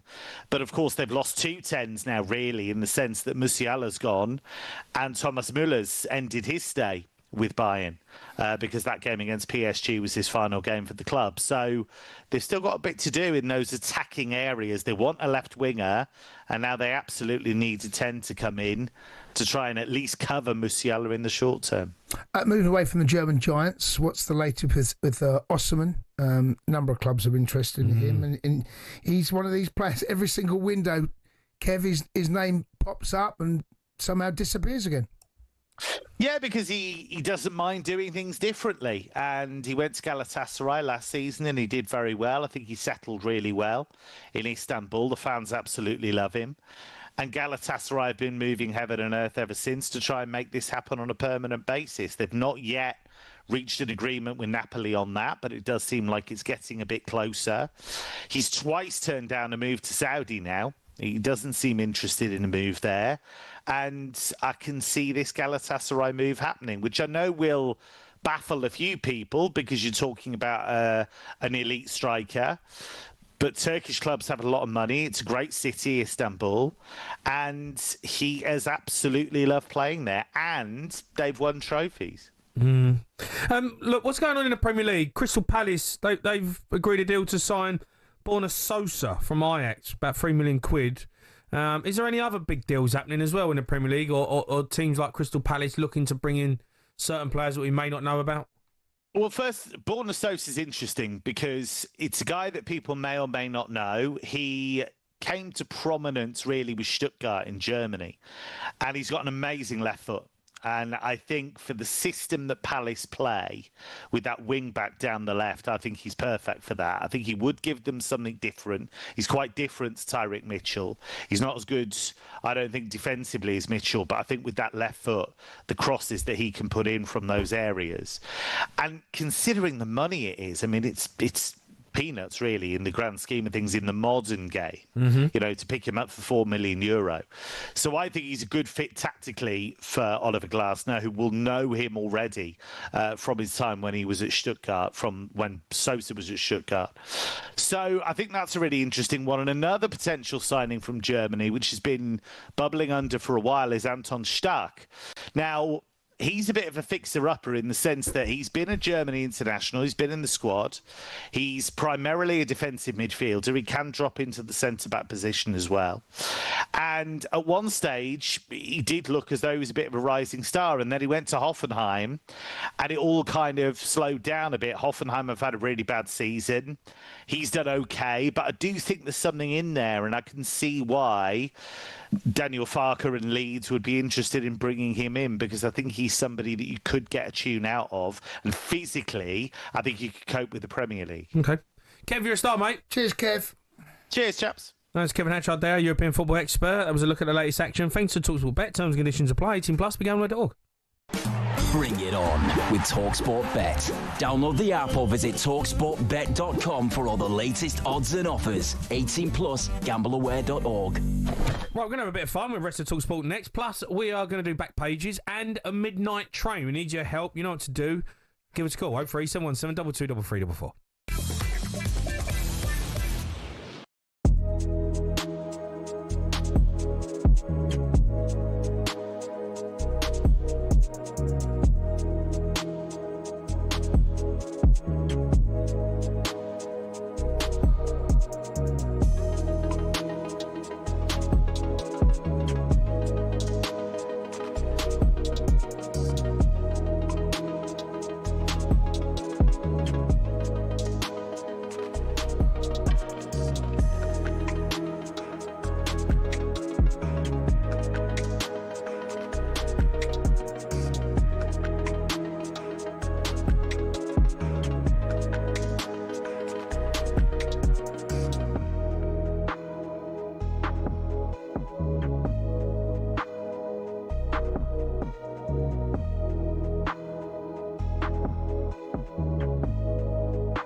Don't adjust your sets, but Arsenal appear to be signing a striker. We understand they're closing in on Victor Haaaaas, but regarding players staying, we reported over the weekend that Ethan Nwaneri's reluctant to pen a fresh deal over playing time concerns, but Martin Keown reckons the youngster will sign. He's a wonderful talent. He'll get his chance. And he doesn't really, okay, maybe it's a bartering situation for the contract, but I've met the family, the father, very calm.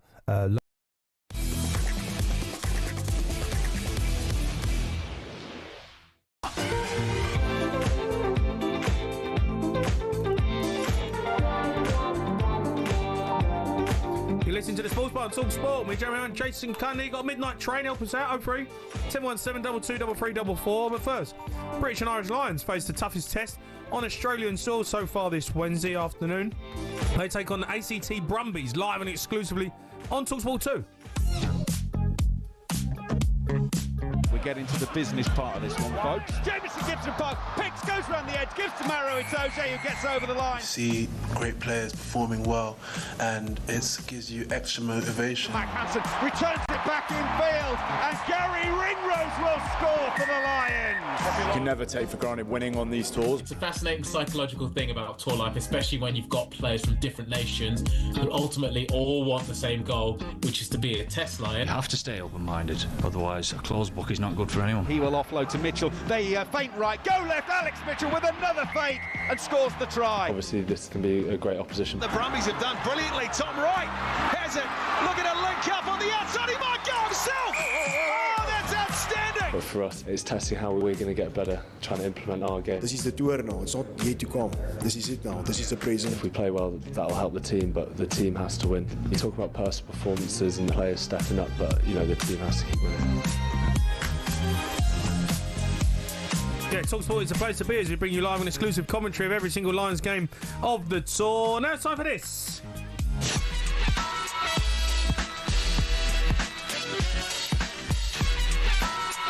Yeah, it's the rest of talkSPORT. We run you through some of the recent highlight moments from across talkSPORT. Let's kick off with breakfast last Friday. Alan Brazil, Ray Parlour. The boys were in discussion over an old age question whether a Jaffa cake is a cake or a biscuit. Jaffa cake? Well, it's a clue. I think it's a biscuit, mate.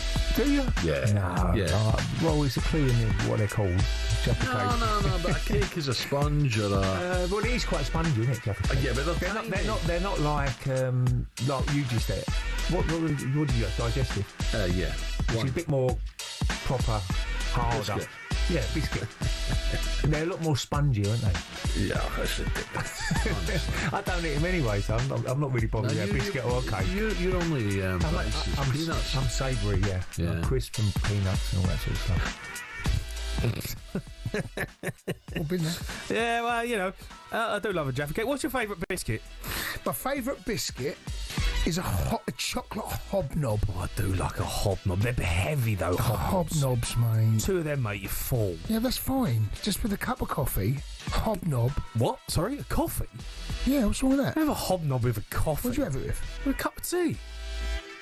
You don't have a biscuit with a coffee. Oh, mate, I do. No, you don't. I don't drink tea. You don't have a biscuit with a coffee. Well, but then I can't ever have a biscuit again. Because a biscuit, really and truthfully, right, is something you eat when you're in the evening. You have a cup of tea, come into the evening, you have a cup of tea, you sit down, you have a relax, put the telly on, have a biscuit, relax. When was have a coffee. When was the last time you sat home and had a biscuit at home in the evening?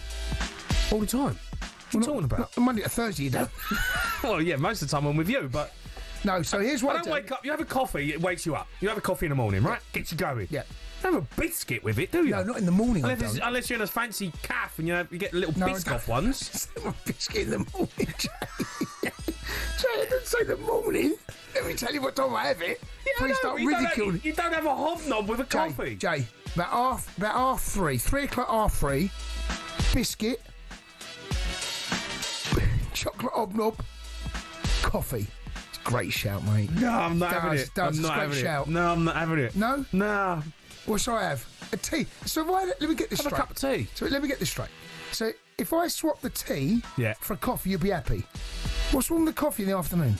No, I've got no problem with a coffee in the afternoon. Right. But not with a hobnob. I ain't got a problem with that, but you just don't happen. You just... why do you want a hobnob? Because I fancy a little bit of something, a little... You just don't know. You just have a cup of tea. And if you want a hobnob, have a cup of tea. No. And dip the hobnob in the tea. I'll dip my hobnob where I want, if that's okay with you. Don't forget, breakfast is back tomorrow from 6 a.m. with Jeff Stelling, Andy Townsend. The boys will be joined by Cole Frampton, Dan Evans, Harry Redknapp, many more. You won't want to miss it. Now move out of drive with Golson and Benty. Here they're arguing whether fruit polos still exist. Rolos still exist. Rolos still exist. Yeah. Of course they do. Although fruit polos don't. They do. I'd run the other day. No, you don't. Yes, they did. No, you didn't. They're discontinued. They're not. Absolute nonsense. Where'd you get it? A fruit polo? Fruit polo. Liar. Someone gave me one. It's on your kid's life. It's on anyone's life. What? I'm thinking That's such a lie, mate. They don't exist. They discontinue them. I bet you I can find a shop. You can't. Right. Okay, I'll give you less 57 minutes to find me a fruit polo. Now it's fruit polos. It's what? Go on. Found a website you can buy them from. Fruit polos, 34 sweet candy, bulk, £6.83. Looking for yourself. There you go. What is a fruit polo? Right, okay, so I'm now on Amazon. You're looking for fruit polos? I'm looking for fruit polos. I'm guessing that's where Benty went. I'm guessing like the mint polos is the one that everyone... So the mint, yeah, but fruit with the hole in the middle, right? Right, yes, they're the same ones, right? Right, but they're fruity ones. But they're fruity, Jay. They're fruity. I don't think I've ever had one of them. No, well, do you know why? Because it was a bit more my era. Right. They're old school, mate. Old school, right. They're you old and Goldstein, school. same era. They're old, yeah, old. similar. There's the mint ones, the mint ones, the mint ones. So I don't know. I might have to message Benty and tell him where he got it from. So, yeah, the thing with the fruity polo was that it was like chewy fruit. The mint ones you get, that. Everyone likes their own mint though, don't they? You know, everyone gets a different mint. What do you mean? When everyone goes up for a spearmint or airwaves. What's the difference between spearmint, right, and the other mint? There's spear and there's peppermint. Right, peppermint. What's the other? There's lots of mints knocking about, right? There's a lot of mint knocking around, but everyone goes for like the. Okay, everyone goes for the spearmint. Right. Okay. When you go and get a chewing gum, right? It's green and blue, right? Yeah, one's peppermint. Right. What's the difference? One's peppermint and one's mint. One's spearmint. ice breeze. Oh, you see, now you've thrown another one in the mix, Jay. There's a few knocking around. Does anyone care? After about 7 bites, it tastes the same, doesn't they? You don't sit there going, God, if only I've got that other one. Yeah, but how long do you keep chewing gum in your mouth for? Mate, you can chew it all day, mate. No, you can. See, this really annoys me, right? Because my son had a go at me the other day, right? I had 7 bites of, the chewing gum, and I threw it in a bin.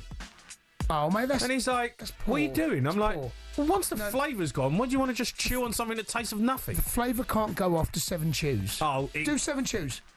What, now? You do it now on the radio. It's definitely gone. Mate, honestly, your face. The whole point of having a spearmint... It doesn't go. ...is to give you fresh breath. You haven't got rid of the crispy bits at 7 bites. There's still crispy bits. No, as soon as the crispy bit's gone, it's coming out my mouth. What do you want to just sit there and chew gum for? What's the point in that? You don't like chewing gum? Well, not if you don't taste of anything. So you're just chewing it for... Here's the thing, right? I don't know how true this is, right? Okay, here we go. Right, here's the thing.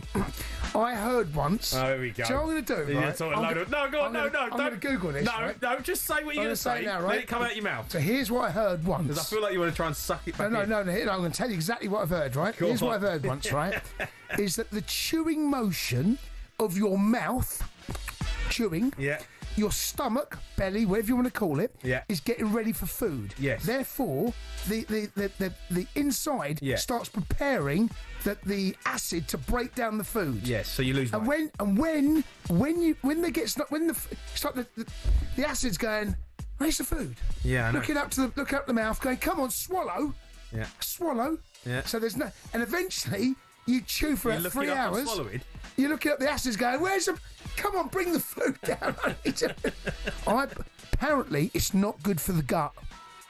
I don't know how true this is, Jay, but apparently the chewing motion sets off enzymes. I made that word up. Enzymes? You're talking absolute I've made that word garbage. Up. No, I've made that word up.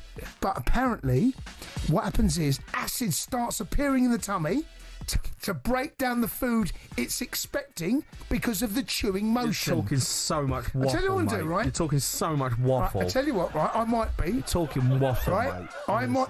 I can't deal with them waffles. But if you think about it, it sounds plausible. No, it does sound plausible. Right, okay, well, we'll find out if I'm right or wrong. All right? Anyway, honestly, this is garbage we're serving up for the nation.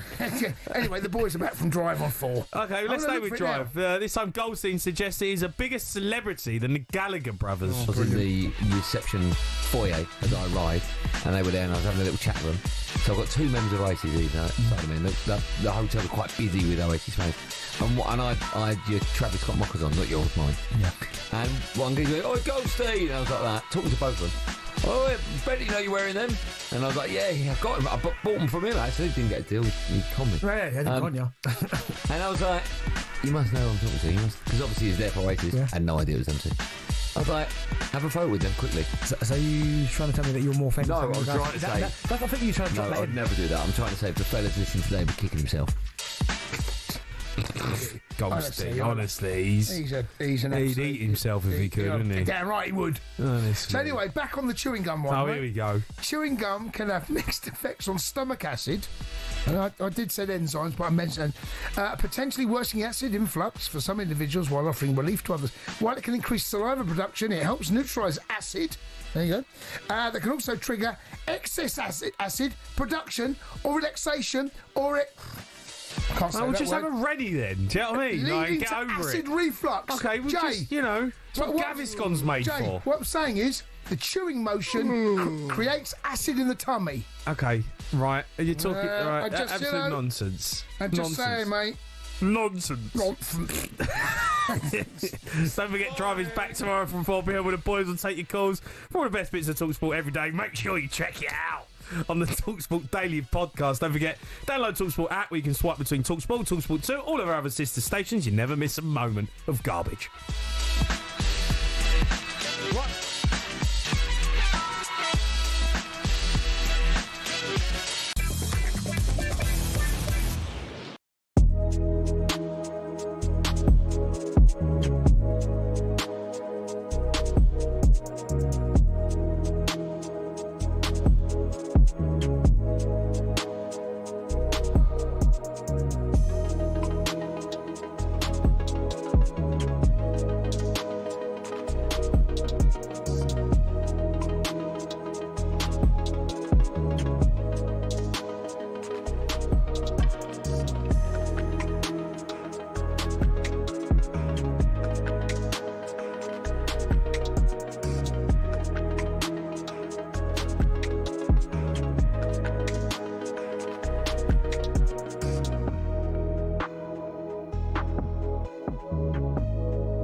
Cundy's just continued to talk more waffle in the break. No, it's true. Just try and switch off. It's all true. We're going to do a midnight train. Help us out, please. You know what to do. 03 717 22 33 Joining us now, though, is Jack Cunham for a bit of back pages.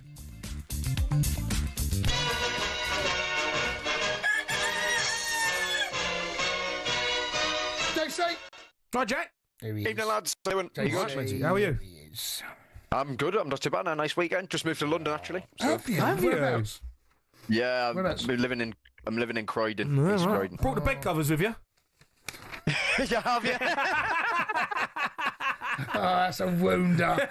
That's an absolute wounder. Oh, you can't, dear. Jack. You can't be looking. Jackie, come on, mate. Leave them in Newcastle, bro. Jack, move to your left. Come on, show everyone on YouTube the old. Come on, let's have a look at them. He's only got one pillow. There you go. That's terrible. Jack, move to your left, mate. Help yourself out. Keep going. Look like you got curtains from bed covers. Do this, yeah. Oh dear. Right, let's do some back pages. Let's try and do this right now. The Spy Blue loved me. It's on the back page of the Sun. What is this? Yeah, so Thiago Silva has basically been talking about how he's been spying on Chelsea ahead of they're obviously going to meet in the Club World Cup semi-final. He's playing for Fluminense now. He's not been doing it recently. He's just been talking about during the season. He went to a few training sessions, sort of checking out what Maresca was doing, etc. So yeah, Chelsea obviously playing Fluminense. If Thiago Silva teams win and play Chelsea, could actually end up playing PSG in the final. So he could end up playing both of his former teams. I mean, Thiago Silva is 40 years old. He's played 4 games of the Club World Cup, 90 minutes. The only game he sat out was against Sundowns or whatever, so they obviously didn't feel like they needed him. And he's just won his 113th cap for Brazil as well. I mean, it's an unbelievable career he's had. It's absolutely ridiculous. I mean, we think when Chelsea signed him, on a free transfer from PSG, he'd already had an unbelievable career at PSG.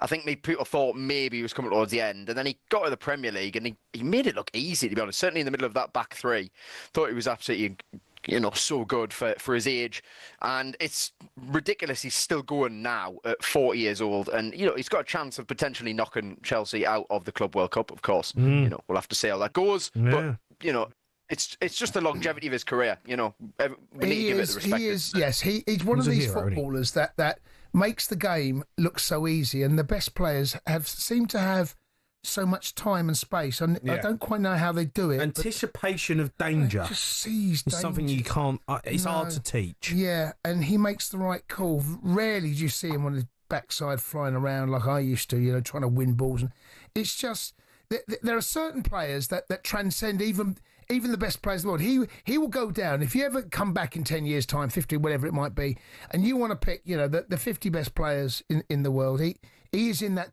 conversation. Make no mistake about that.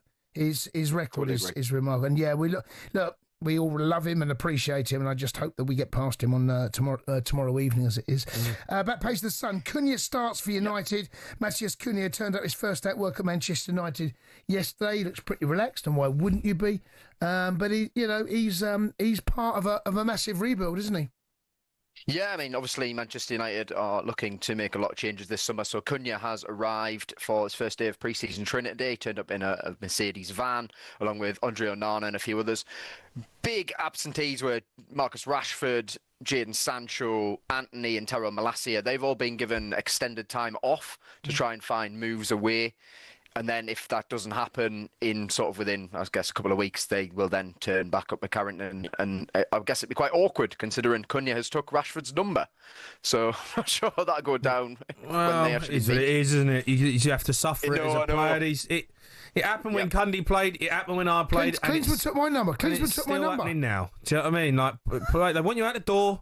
Yeah, but Klinsmann deserved your number. I mean, he probably didn't even know you were. No one even asked me. Jurgen, you take Cundy's number. No one asked me. Who? Cundy? No one even asked me. Next thing, Klinsmann's got my number. Klinsmann took Cundy's shirt. Honestly, it's unbelievable. Who's this guy? Get rid of him. So funny. Jurgen. Get big Jurgen in I wonder there. what he's doing. But he's not doing late night radio, is he? What number was it? 18. Oh, 18, yeah. 18, yeah, it's a good number. Defoe had that as well, yeah. So what Defoe took us... Anyway, JC. Yeah. Yeah, look, Cunha's obviously... Cunha's a good player. I like him. He's going to do... I think he'll do well. The other players just got to find a way out the door. Like, it's simple as that. Like... I know, that's the thing. It's weird, isn't it? Like, I can't believe they've come into the start of pre-season. They haven't actually sold anyone yet. Looks like Sancho's potentially going to Juventus. Anthony could go back to Real Betis, but his wages are proving to be a problem. Marcus Rashford's been linked with Barcelona, but we've talked about this before. He doesn't even get in Barcelona's starting 11, but, they might take him on loan as well.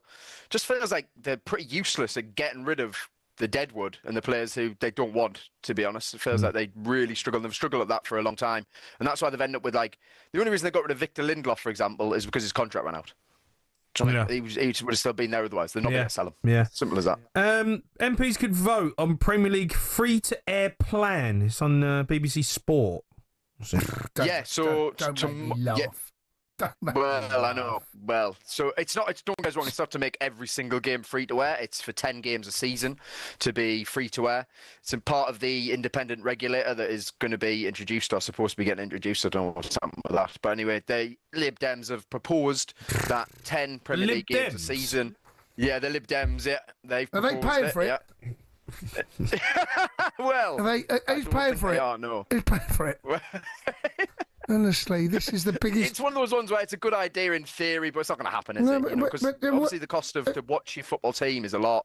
And I think it's Sky has gone down by 10%. TNT have lost 17% of their viewers as well, because the cost is quite a lot. Well, but BBC, ultimately, sorry, no, how are we Jason, going to get covered? So it says free to air, right? Well, the BBC going to have to pay for it.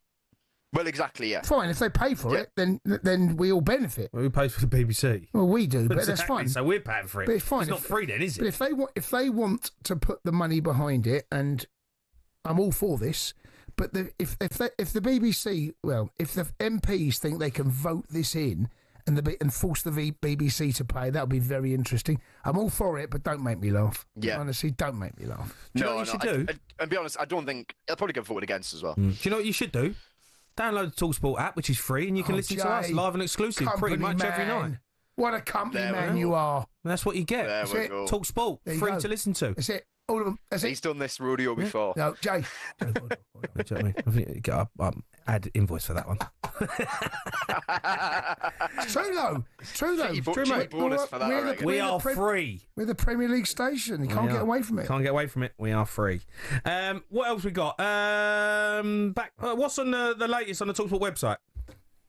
Which is free. Yeah, so Newcastle are finally going to sign someone. Come on. Anthony Elanga is going to join Newcastle in a deal worth £60 million, £55 million initially. I think if you look at the fee, it is a lot. It's going to be Newcastle's second most expensive signing ever, behind Alexander Isak. I believe Elanga is the perfect signing for Newcastle, to be honest. I think that if we're looking at... Look, at the moment, Newcastle only have Jacob Murphy on the right, okay? And Murphy had a brilliant season last year. But we've got Champions League football. We've got Cups to compete in next year. We need another right winger. And I think in the other positions that Newcastle are looking at, they're looking at Europe or Championship for James Trafford, for example. But for the right winger, Newcastle needs someone who's played in the Premier League, done it before, proven he can do it, and he's just slot into the team straight away. And that is exactly what Elanga can do. We're talking about 20 assists over the last 2 seasons. He's only missed 2 games over the last 2 seasons as well. 2-footed, quick, friends with Isak, so that might help keep Isak. And I think it's a great deal for Newcastle all round. And another reason is he's 23, okay? Eddie Howe's got a record now of making almost every single player who was at Newcastle better. So at 23, I'm very excited to see what he looks like in 2 years, Elanga, to be honest. And we'll look at the price, I reckon, in a couple of years and think, you know what, it was worth it, because that's what happened with Anthony Gordon. When Newcastle signed Gordon, it was £45 million. Yeah. Did anyone think he was worth that at the time? I mean, I certainly didn't. No, he's now. But now you look at Gordon, he's a starting England winger. So, genuinely, I'm excited about it. Let's see how it goes. All right, Jack, you're a star, mate. JC, top man. Pleasure, lads. I'll catch you later. All right, there was Jack Cundy. Just think, Jace, right? We're free. Free. We are free. Free station. Free YouTube channel. Free podcast. Jim Proudfoot, Sam Matterface, Stuart Pearce, Alan Brazil, Jess Stelling, Jason Cundy, Gabby, Pennant, Goldstein, Ben, Jordan, White, Sawyer. I mean, come on, mate. Free. We're free.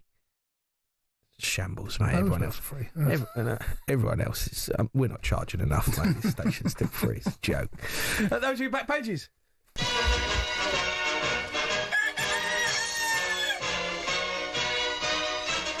Right, we're going to do a midnight train. Help us out, guys. This only works if you get involved. 03 717 22 33 44.